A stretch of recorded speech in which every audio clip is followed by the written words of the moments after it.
গতবার যদি ছিল 1,11,000 ভোটে, তো আমার মনে হচ্ছে এবার টাকা যেন টাকা ফিস করলে ডবল হয়, এবার সেইটা 2,22,23 হয়ে যাবে। বনগাঁতে 100% গ্যারান্টি 2.5 লক্ষ ভোটে জিতবে এখানে শান্তনু ঠাকুর।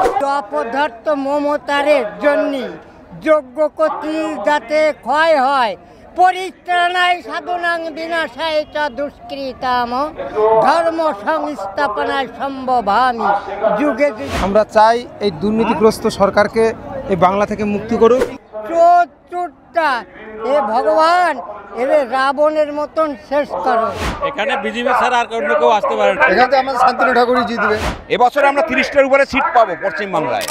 অনেক বেশি ব্যবধানে জিতবে, 3 লক্ষর কাছাকাছি ভোটে চলে যাবে এবারের ব্যবধান। টার্গেট 400 পার, মোদি হাত শক্ত করবো, উন্নত ভারত করবো। 5 বছর অনেক কাজ হয়েছে, শান্তনু ঠাকুর থাকাকালীন অনেক কাজ হয়েছে, নতুন করে কিছু বলার নেই। বিজেপি জিতবে মানে 400 পার। বনগাঁ লোকসভা কেন্দ্রের বিজেপি প্রার্থী শান্তনু ঠাকুর এবং সেই শান্তনু ঠাকুরের সমর্থনে রাজ্যে এসে জনসভা করলেন স্বরাষ্ট্রমন্ত্রী অমিত শাহ।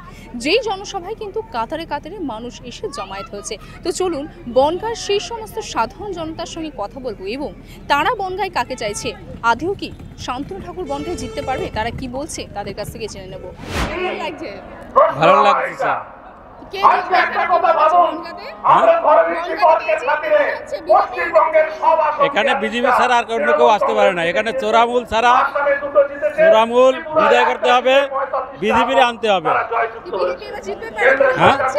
হ্যাঁ, আমরাও বিজেপি টিএমসি করছি এক সময়, এখন আর ওই চোরের দ্বারা ভালো লাগে না। এখানে আমাদের শান্তনু ঠাকুরই জিতবে, 100% গ্যারান্টি। অমিত শাহ আমাদের দেখার জন্য এখানকার নারী নির্যাতন, নানান প্রবলেমের জন্য আসা হয়েছে। আমাদের যাতে সুরক্ষিত থাকতে হয়, আমাদের যাতে যেতে হয় ভোটটা, সেই হিসাবে আমরা এসেছি। আর আমরা 100% জিতবো। এটা তো রাজ্যের ভোট না, এটা সেন্ট্রালের ভোট, প্রধানমন্ত্রীর ভোট। তো এখানে রাজ্যের ভোট দিয়ে লাভ আছে কিছু? এত চোরের সরকার সবটা। আর এখান থেকে একজন সংসদ হলে কি করবে সে? এই সংসদটা যে সংসদ হবে সেটা প্রধানমন্ত্রী হওয়ার ভোট। যে প্রধানমন্ত্রী দলের থাকলে অনেক কাজ হবে, যেটা আমরা চাই যে ডাবল ইঞ্জিন সরকার, সেটা তো হচ্ছে না, পারছি না। দেখা যাক আমরা 24 সালে হ্যাঁ অবশ্যই, এবং এখানেও আসবে। এবছর আমরা 30টার উপরে সিট পাবো পশ্চিমবাংলায়, নো ডাউট। লিখে নেন। ভীষণ ভালো লাগছে। সিএ সম্পর্কে উনি আমাদের এখানে ভাষণ দেবেন। সিএ মানুষের নাগরিকত্ব দেওয়ার আইন, নাগরিকত্ব কেড়ে নেওয়ার আইন নয়, সেটাই উনি বুঝাবেন আমাদের এখানকার জনগণদের। আমাদের শান্তনু ঠাকুরের এগেনস্টে যে প্রার্থী দাঁড়িয়েছেন বিশ্বজিৎ দাস, উনি আমাদের মস্তক একটা অসৎ লোক, একটা চোর, গরু চোর থেকে রেশন চোর, কয়লা বালি চোরের সঙ্গে উনি যুক্ত। উনি এমন কাটমানি নেন, সেই কাটমানি সরাসরি পৌঁছে যান কালীঘাটে দিদির কাছে। দিদি হচ্ছে ওদের চোরের রানী, ওইটা কালীঘাটের টালি চালায় বসে উনি এই চোরেদের পরিচালনা করেন। ওদের রানী হচ্ছে ওই পিসি, আপনার এজেন্ট হচ্ছে ভাইপো, ওই ভাইপো হচ্ছে ওদের সমস্ত চোরদের পরিচালনা করে। আমাদের এই বিশ্বজিৎ দাস এক সময় গরু পাচার করতো এই বনগাঁ বর্ডার দিয়ে। অনেকবার উনি ওনার একটা স্কুলে বেল পিটানোর চাকরি করেন, ওই যে ঘন্টা পিটায়, মাত্র 1,000 টাকা 20,000 টাকা হয়তো মাইনে পায়। বাড়িতে প্রাসাদোপম মন্দির তৈরি করছেন 2.5 কোটি টাকা ব্যয়ে। এই 2.5 কোটি টাকা কোথা থেকে এলো? উনি যেন জনগণের সামনে হিসাব দেন যে এই 2.5 কোটি টাকা উনি কোথায় পেলেন। বনগাঁতে 100% গ্যারান্টি 2.5 লক্ষ ভোটে জিতবে এখানে শান্তনু ঠাকুর। এটা আমাদের গ্যারান্টি। আমরা ভারতীয় জনতা পার্টির পক্ষ থেকে আমরা গ্যারান্টি দিচ্ছি 2.5 লক্ষ ভোটে শান্তনু ঠাকুর জিতবেন। জয় শ্রীরাম, ভারত মাতা কি জয়। যারা ব্যবস্থাপক আমাদের জন্য একটু খারাপ ব্যবস্থা করেছে। কি এইদিকে তো চট দিয়ে দিলে রোদ্দুর লাগতো না, আমার তো ছায়া দাঁড়াতে পারতাম। তাও ধন্যবাদ। আজকে খুব ভালোই লাগছে যে শান্তনু ঠাকুরের সমর্থনে, শান্তনু ঠাকুরকে ভোট দেওয়ার জন্য এই লক্ষ লক্ষ মানুষ, আজকে শুধু প্যান্ডেলের লোক নয়, সমস্ত এলাকাতে লোক জমায়েত হয়ে রয়েছে। রোদ্দুরে দাঁড়াতে পারছে না, ছায় আছে, খুব ভালো লাগছে। অনেক গতবারের থেকে অনেক বেশি ব্যবধানে এবার জিতবে।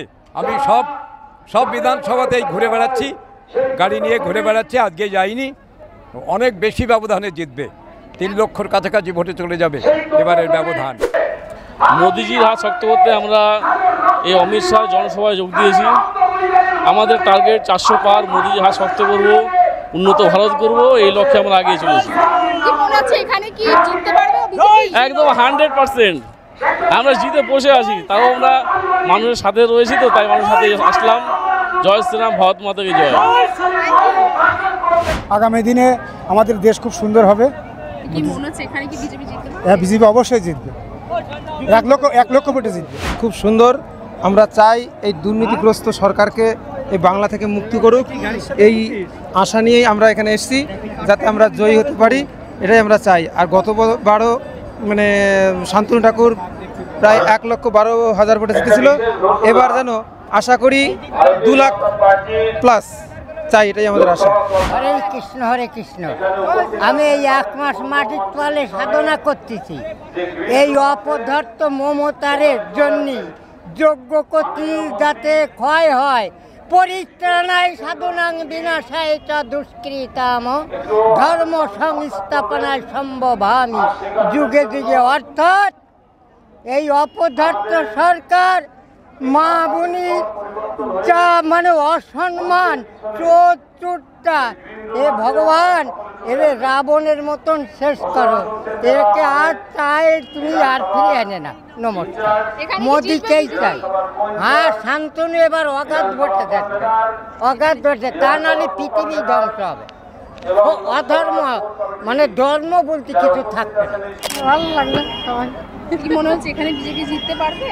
এখানে সভা করেছেন, সবার মুখে মুখে মোদি মোদি মোদি। কি আপনারা কি মোদিকে চাইছেন? সবাই মোদি, বলা যাবে না তো এখন কিছু। মানে কাকে চাইছেন? দেখুন, এতদিন ধরে তো তিনি ছিলেন, এখানে কাজ করেছেন, কি কাজ করেছেন না করেছেন আপনারাই ভালো জানেন। কি কি মনে হচ্ছে উনি আসলে কি আবার ভালো কাজ হবে? কি কি করেছেন না করেছেন? হবে না, সবই হবে, কাজ হবে, সব হবে। আমাদের শান্তনুকে জিতাতে হবে। আমাদের মেন হচ্ছে দেশ, প্রথম হচ্ছে আমাদের দেশ। এই ভারতবর্ষের জন্য আমাদের বহু মানুষ আমাদের প্রাণ দিয়েছে। কোথায় দীনেশ বাদল, বিনয়, ক্ষুদিরাম বোস, মাতঙ্গিনী হাজরা, কত করে নাম করবো, মহাত্মা গান্ধী, জওয়াহরলাল নেহরু, সবাই বহু লোক। তা আমাদের সেই দেশ, আর আমাদের ভারতবর্ষ হচ্ছে ভগবানের দেশ। এই রামকৃষ্ণ, মা সারদা, এসব আমাদের দেশ, আমাদের হ্যাঁ বড় বড় যে মা দুর্গা, যার 10টা হাত আমাদের মানুষ করেছে, যে মা কালী 4টে হাত, সে আমাদের মা। শিব, যে স্বয়ং আমাদের ভগবান, যে থাকে ওপরে, শিব আমাদের ঘটনা হচ্ছে আমাদের যে করে হোক আমাদের মোদিকে আমাদের প্রধানমন্ত্রী বানাতেই হবে দেশের জন্য। আর একবার চান্স দিতে হবে, আর একবার 1, 2, 3। এবার কি মনে হচ্ছে বনগাঁতে কি বিজেপি জিততে পারবে? এবার বিজেপি জিততে মানে গতবার জিতেছিল 1,11,000 ভোটে। তো আমার মনে হচ্ছে এবার টাকা যেন টাকা ফিক্স করলে ডবল হয়, এবার সেইটা 2,22,23 হয়ে যাবে। হ্যাঁ, এই 5 বছরে। হ্যাঁ, কথা হচ্ছে এবার ডবল ভোটে জিতবে ও, সেই টাকা ফিক্স করার মতো। এখানে যে অমিত শাহ যেহেতু আসার জন্য এখানে যা লোক হয়েছে, সে মানে বলার মতন না। কি আর বলবো, নতুন করে কিছু বলার নেই। শান্তনু ঠাকুর তো বনগাঁ থেকে অবশ্যই জিতবে। এই যে কাকা যেরকম বলে, আগের বছর 1,11,000, এবার 2,22,000 করে জিতবে। তিনি তো এর আগেও তিনি সাংসদ ছিলেন এখানকার, এবারও তিনি সাংসদ। কি মনে হচ্ছে কি কাজবাজ কি হয়েছে? হ্যাঁ, এই 5 বছর অনেক কাজ হয়েছে, অনেক কাজ হয়েছে। শান্তনু ঠাকুর থাকাকালীন অনেক কাজ হয়েছে, নতুন করে কিছু বলার নেই, অনেক কাজ হয়েছে। তো এখানকার মানুষ এবার শান্তনু ঠাকুরকে কি চাইছে? হ্যাঁ, নতুন করে বললাম তো, দ্বিতীয়বার কিছু বলার নেই। শান্তনু ঠাকুরকে চেয়েছে, বনগাঁর মানুষ আবার নতুন করে চায় শান্তনু ঠাকুর। বিকল্প নেই শান্তনু। সুন্দর সুন্দর সুন্দর, এর উপরে আর হয় না। জয় শ্রীরাম। কি মনে হচ্ছে এবার বিজেপি জিততে পারবে এখানে? বিজেপি জিতবে মানে 400 পার, বিকল্প কোনো রাস্তা নেই।